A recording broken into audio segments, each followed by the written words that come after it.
அல்லாஹு ஜல்லஷானஹு வ தஆலா பொதுவாகவே மனித வாழ்க்கையில் ஒவ்வொருவருக்கும் ஒரு டேர்னிங் பாயிண்ட் இருக்கும், திருப்பு முனை. இவரை நான் சந்தித்தேன், அதற்கு பிறகு என் வாழ்க்கையே அப்படி மாறிவிட்டது. இந்த இடத்திற்கு போனேன், அதற்கு பிறகு என்னுடைய வாழ்க்கை தரம் உயர்ந்தது. இந்த ஒரு சூழல் எனக்கு ஏற்பட்டது, அதற்கு பிறகு என்னுடைய நல்ல லைஃப் ஸ்டைல்லாம் மாறுச்சு அப்படின்னு சொல்கிறது இருக்குது இல்லையா? அதே மாதிரி தான் நாம் கேட்கக்கூடிய துவா அல்லது நமக்காக வேண்டி யாரோ ஒருவர் கேட்கக்கூடிய துவா நம்முடைய வாழ்க்கையின் மிகப்பெரிய திருப்பு முனைக்கு காரணமாக ஆகிவிடும். எனவே தான் நண்பர்களே, துவாவை நாம் சாதாரணமாக எடை போட்டு விடக்கூடாது. நாம் கேட்கக்கூடிய துவாவாகட்டும் அல்லது நமக்காக வேண்டி யாரோ ஒருவர் கேட்கக்கூடிய துவாவாகட்டும், நல்ல துவாக்களை பெறுவதற்கு நாம் முயற்சிக்க வேண்டும். நல்ல துவாக்களை அதிகமாக அல்லாஹ்விடத்திலே கேட்க வேண்டும். ரசூலுல்லாஹ் சொன்னார்கள், பாருங்கள், உங்களுக்கு நான் ஒரு விஷயம் சொல்லுகிறேன், நீங்கள் உங்களால் எடுத்து நடக்க முடியுமா என்று பாருங்கள். மா யுன்ஜீக்கும் மின் அதுவிக்கும் வயதருலக்கும் அர்ஸாக்கும். உங்கள் எதிரிகளை நீங்கள் வெல்லுவதற்கு அதுதான் மிகப்பெரிய ஆயுதம். உங்களுக்கான ரிஸ்கை இழுத்து கொண்டு வருவதற்கு அதுதான் பெரிய ஆயுதம். நீங்கள் உழைக்கிறீங்க, கஷ்டப்படுறீங்க, பல்வேறு விதமான முயற்சிகளை போடுகிறீர்கள், எல்லாம் சரிதான். உங்களுக்கான ரிஸ்கை இழுத்து கொண்டு வருவது நான் சொல்லக்கூடிய விஷயம். அதே போன்று நீங்கள் யாரை எதிரி என்று நினைக்கிறீர்களோ அவர்களை வெல்வதற்கு நான் சொல்லக்கூடிய இந்த ஆயுதத்தை விட பெரிய சக்தி ஒன்றும் கிடையாது அப்படின்னு சொல்லிட்டு ரசூலுல்லாஹ் சொன்னாங்க, ததுஊனல்லாஹ ஃபீ லைலத்திக்கும் வ நஹாரிக்கும். உங்கள் இரவு பகல் பாராமல் உங்கள் ரப்பிடத்திலே கையேந்துங்கள். இதுதான் உங்கள் ரிஸ்கை உங்களுக்கு கொண்டு வந்து சேர்க்கும். உங்கள் எதிரி யாரோ அவனுடைய உள்ளத்திலே அச்சத்தை உங்களை பற்றி ஏற்படுத்தும். எது? நீங்க கேட்கக்கூடிய துஆ தான், நீங்க கேட்கக்கூடிய அந்த பிரார்த்தனை தான். துஆ சிலாஹுல் மூமின். ஒரு மூமினுடைய பேர் ஆயுதம் எது என்றால் பிரார்த்தனை தான், துஆ தான் என்று பெருமானார் ஸல்லல்லாஹு அலைஹி வஸல்லம் கற்றுத்தந்தார். நபிஸல்லல்லாஹு யா ஹய்யு யா கய்யூம், யா ஹய்யு யா கய்யூம் என்ற துஆவை சத்தமாக சொல்லி அல்லாஹ்விடத்திலே கேட்டுக்கொண்டிருந்தார்கள். 3 தடவை நான் வந்து பார்த்தேன். 3 தடவையும் தலையை அவர்கள் உயர்த்தவே இல்லை, அல்லாஹ்விடத்திலே துஆ செய்து கொண்டே இருந்தார்கள்.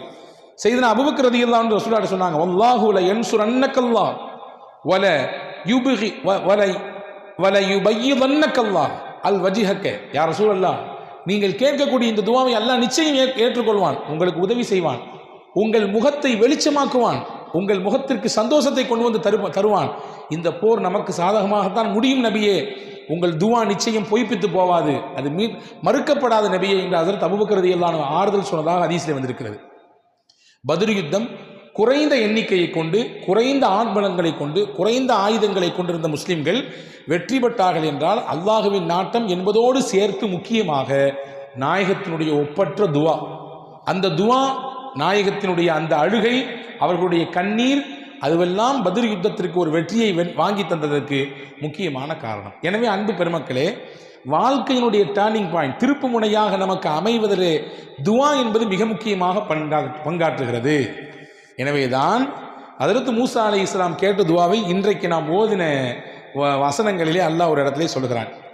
மூசா அலைஹிஸ்ஸலாம் இருந்தது எகிப்திலே. அந்த எகிப்திலிருந்து மதியன் என்ற நகரத்திற்கு அவர்கள் வந்தார்கள். ஏன் வந்தார்கள்? பின்னால் ஒரு காரணம். என்ன காரணம்? சண்டை போட்டு கொண்டிருந்த 2 பேருக்கு இடையிலே சமாதானம் செய்ய போனார்கள். சமாதானம் செய்ய போகும் பொழுது ஒருத்தர் லைட்டாக ஒரு தட்டு தட்டினாங்க, அடியை தாக்கு பிடிக்காம அவன் இறந்து போயிட்டான். இறந்து போனதற்கு பிறகு பேச்சு அப்படியே இவரை கொண்டவர் யார் என்று தெரியவில்லையே என்று அப்படியே பரவுகிறது. மறுநாள் அந்த சம்பவம் நடந்த 2வது நாள், நேற்று யார் ஒருத்தன் கூட சண்டை போட்டுருந்தானோ அதே ஆள் இன்னொருத்தன் கூட சண்டை போட்டு இருக்கிறான். மூசா அலைஹிஸ்ஸலாம் புரிஞ்சுட்டாங்க, நம்ம போய் தடுத்து இந்த காரியத்தை சரி செய்யலாம்னு நினைச்சோம், ஒருத்தர் அடித்தோம், அவன் செத்து போயிட்டான், அல்லாஹ் நம்ம தௌபா செஞ்சுக்கிட்டோம். இவன் மறுபடியும் சண்டை போடுறான்னா இவன் தான் பிரச்சனை, இவன் தான் ஒவ்வொருத்தண்டையா போய் வம்பிழுக்கிறது. ஏப்பாங்க வா என்று கூப்பிட்டு பேசக்கூடிய சமயத்தில் அவன் சொன்னான், நேற்று ஒருத்தனை அடித்து கொன்னியே, அதே மாதிரி என்னையும் நீ கொன்ன போறியா அப்படின்னு கேட்டான். இந்த வார்த்தை சத்தமாக சொன்னவுடன் சுற்றி இருந்த மக்கள் எல்லாம் திரும்பி பார்த்தார்கள். இப்போ நேற்று இறந்து போனதுக்கு காரணம், ஒருத்தன் இறந்து போனதுக்கு காரணம் இவர் தான் என்று எல்லாருடைய பார்வையும் மூசாவின் மீது படுகிறது. மூசா அலைஹிஸ்ஸலாமுக்கு இப்பொழுது அல்லாஹ்வினுடைய உத்தரவு, இந்த இடத்தை விட்டு கடந்து போகணும் அப்படின்னு சொல்லி எகிப்திலிருந்து கிளம்புகிறார்கள், மதியனுக்கு போக வேண்டும். எப்படி போவது? வழி என்ன சாதனம் எதுவுமே இல்லை. அல்லாஹ்வின் மீது தவக்கல் வைத்து செல்கிறார்கள். போனார்கள், போய் மதியன் தேசத்திற்கு இறங்கினார்கள். யாருமே ஆள் அரவம் இல்லாத இடம். அந்த இடத்திலே சில மக்கள் தங்களுடைய ஆடு ஒட்டகங்களுக்கு தண்ணீர் கொடுத்துட்டு இருக்கிறாங்க. அதை நின்று வேடிக்கை பார்த்துக்கிட்டே இருக்கிறாங்க. ஓரத்தில் ரெண்டே ரெண்டு பெண்கள் ஓரமாக நிற்கிறார்கள். அந்த பெண்கிட்ட போய் மூசா அலைஹிஸ்ஸலாம் கேட்டாங்க, நீங்கள் மட்டும் ஏன் இங்கே நிற்கிறீங்க, எல்லாரும் அங்கே போய் தண்ணி பிடிச்சிட்டு இருக்காங்களே. அந்த ரெண்டு பெண் பிள்ளைகளும் சொன்னார்கள், அந்த கூட்டம் போனதுக்கு பின்னாடி தான் நாங்கள் தண்ணி பிடிப்போம், ஆண்களோடு கலக்க மாட்டோம், நாங்கள் தனியாகத்தான் போய் பிடிப்போம். சரி, வேற எதுவுமே கிணறே இல்லையா அங்கே தண்ணி பிடிக்கிறதுக்கு? இருக்குது, ஒரு பாலடைந்த கிணறு. அந்த கிணத்தினுடைய மூடியை திறக்கிறதே ரொம்ப கஷ்டம். எங்கே இருக்கு காட்டுங்க. நேராக மூசா அலைஹிஸ்ஸலாம் போனாங்க. அந்த கிணற்றின் மூடியை அப்படியே தூக்கி எடுத்து தண்ணீரை பிடித்து அந்த பெண்கள் இருவருக்கும் ஊற்றி கொடுத்து அனுப்பிவிட்டார்கள். வரலாற்றில் எழுதுறாங்க தஃப்சீரில், அந்த மூடியை 10 பேர் சேர்ந்தால் தான் தூக்க முடியுமா. ஆனால் மூசா அலைஹிஸ்ஸலாம் ஒத்த ஆளாக தூக்குனாங்க. இந்த ரெண்டு பெண்களும் வீட்டுக்கு எப்பொழுதுமே தாமதமாக போகக்கூடியவர்கள். அன்னைக்கு ரொம்ப சீக்கிரமாக வந்துட்டாங்க. அவருடைய தகப்பனார், அவரும் ஒரு நபி, வயதானவர். அந்த நபிக்கு பெயர் ஷுஐப். அவங்க கேட்டாங்க, என்னம்மா எப்பொழுதுமே லேட்டாக வருவீங்களா, இன்னைக்கு சீக்கிரமாக வந்துட்டீங்களே. கதையை சொன்னாங்க. ஒரு வாலிபர் பார்ப்பதற்கு நல்ல மனிதராக தெரிகிறார், நம்பிக்கையாளராக இருக்கிறார், ரொம்ப பலமிக்கவராக இருக்கிறார், அவர் செய்த உதவித்தான் இது என்று அந்த ரெண்டு பிள்ளைகளும் தன் தகப்பனிடத்திலே சொன்னார்கள். இது ஒரு புறம் போகட்டும். மூசா அலைஹிஸ்ஸலாம் இந்த நன்மையை செய்து முடித்துவிட்டு அல்லாஹ்விடத்திலே துவா செய்தார்கள். என்ன துவா செய்தார்கள்? அதுதான் இன்று அல்லாஹ் குர்ஆனிலே சொல்கிறான். அதுதான் இன்னைக்கான நமக்கான செய்தி. ரப்பி இன்னி லிமா அன்ஸல்த இலைய மின் கைரின் ஃபகீர். யா அல்லாஹ், என் மீது சுமத்தப்பட்ட இந்த குற்றத்தினாலே உன்னுடைய நாட்டத்தை நாடி நான் இதோ வந்துவிட்டேன். இப்பொழுது எனக்கு எதுவுமே இல்லை, தங்குவதற்கு இடம் இல்லை, உடுத்துவதற்கு இந்த ஆடையை தவிர்த்து வேறு எதுவும் இல்லை, உண்ணுவதற்கு இலை தலைகளை தவிர வேறு எதுவும் இல்லை. இப்பொழுது நீ எனக்கு எந்த நலவை கொடுத்தாலும் அதன் பக்கம் ரொம்ப தேவையானவன் நான். வைத்துக் கொள்ளுங்கள், ஊர் தெரியாது, பாஷை தெரியாது, எந்த ஒரு அறிமுகமும் இல்லாத ஒரு பகுதி, நாம் போய் தனியாக மாட்டிக்கொண்டோம். இப்பொழுது நம்முடைய மனநிலை எப்படி இருக்கும்? பாஷையும் தெரியாது, அறிமுகமான அவர்களும் இல்லை, எங்கே போய் இறங்கணும் எங்கே போய் சேரணும் இருந்த அட்ரஸ் ஃபுல்லாக தொலைஞ்சு போச்சு, எதுவும் இல்லாமல் இருக்கிறோம். இப்பொழுது நம்முடைய மனநிலை எப்படி இருக்கும்? இதோடு மூசா அலைஹிஸ்ஸலாமை கற்பனை பண்ணுங்கள். மூசா அலைஹிஸ்ஸலாம் அல்லாஹ்விடத்திலே கேட்டார்கள், யா அல்லாஹ், இப்போ எனக்கு என்ன கொடுத்தாலும் எனக்கு தேவை, எப்படியாவது எனக்கு வழிகாட்டு என்று கேட்டார்கள். இந்த துவாவின் பரக்கத் வரலாற்றில் எழுதுறாங்க, ஆசிரியர் பெருமக்கள் சொல்லித் தருவார்கள். வாழ்க்கையில் ஒரு மனிதன் எதையெல்லாம் தேடுவானோ எல்லாவற்றையும் அல்லாஹ் இந்த துவாவை கொண்டு அல்லாஹ் நிறைவேற்றி தருவான். மூசாவுக்கு மட்டுமல்ல, நமக்கும். வேலை இல்லாமல் திண்டாட்டத்தோடு நிறைய பிள்ளைகள் இன்றைக்கு இருக்கிறார்கள். உள்ளபடியே நம்பிக்கையோடு இந்த துவாவை அவர் ஓதி வருவாரையானால் நல்ல வேலை வாய்ப்பை அல்லாஹ் கொடுப்பான். திருமணம் முடியாமல், ஜோடிகள் அமையாமல், வரன்கள் அமையாமல், ஆண் பிள்ளைகளுக்கு பெண் பிள்ளைகள் அமையாமல், அல்லது பெண் பிள்ளைகளுக்கு ஆண் மகன்கள் அமையாமல் வருத்தப்பட்டு கொண்டிருக்கக்கூடிய அந்த தம்பதிகள் அல்லது அந்த பிள்ளைகளை பெற்றெடுத்த பெற்றோர்கள் இந்த துவாவை தொடர்ச்சியாக ஓதினால் அல்லாஹ் நல்ல வரன்களை ஏற்படுத்தி தருவான். அதே போன்று கல்வியை தேடி, பொருளாதாரத்தை தேடி, வியாபாரத்தினுடைய விருத்தியை தேடி, என்னென்ன வேண்டுமோ உலகத்தில் அதையெல்லாம் உள்ளத்தில் வைத்துக்கொண்டு இந்த துவாவை ஒருவர் நம்பிக்கையோடு ஓதினால் அதை அல்லாஹ் நிறைவேற்றி தருவான். ஏனென்றால் மூசா அலைஹிஸ்ஸலாம் இந்த துவாவை ஓதினார்கள். ஓதியதுதான் அவர்களுடைய வாழ்க்கையின் திருப்பு முனை. எதுவுமே இல்லாமல் நின்ற மூசா அலைஹிஸ்ஸலாமுக்கு முதலில் அங்கே ஷுஐப் அலைஹிஸ்ஸலாம் கூட்டு விடுறாங்க. உங்களுக்கு ஹெல்ப் பண்ணாங்கல்ல, அந்த வாலிபரை போய் கூட்டுவாங்கன்னு சொல்லி அந்த ரெண்டு பெண்களில் ஒரு பிள்ளை அனுப்பி வச்சாங்க. அந்த ஒரு பிள்ளை வந்து சொன்னது, என்னுடைய தகப்பனார் உங்களை கூப்பிடுறாங்க, நீங்கள் எங்களுக்கு ஹெல்ப் பண்ணுறதுக்கு, உங்களுக்கு உதவி செய்யணும்னு நினைக்கிறாங்க என்று கூப்பிட்டு விட்டார்கள். இப்போ ஒரு பெரிய ஆறுதல். ஆளே இல்லை என்று நினைத்தோம், அறிமுகமே இல்லை என்று நினைத்தோம், அல்லாஹ் யாரையோ நமக்கு இப்பொழுது அறிமுகப்படுத்துகிறான். முதல் ஆறுதலுங்க.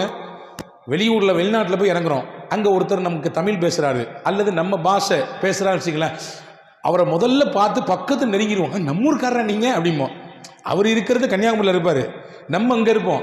ஆனால் அவர் பேசுகிற அந்த ஒரு சின்ன அறிமுகம் கிடைத்தவுடன் நமக்கு ஏதோ ஒரு புதிதாக ஏதோ ஒன்று நிறைய கிடைத்தது போன்று இருக்கும்.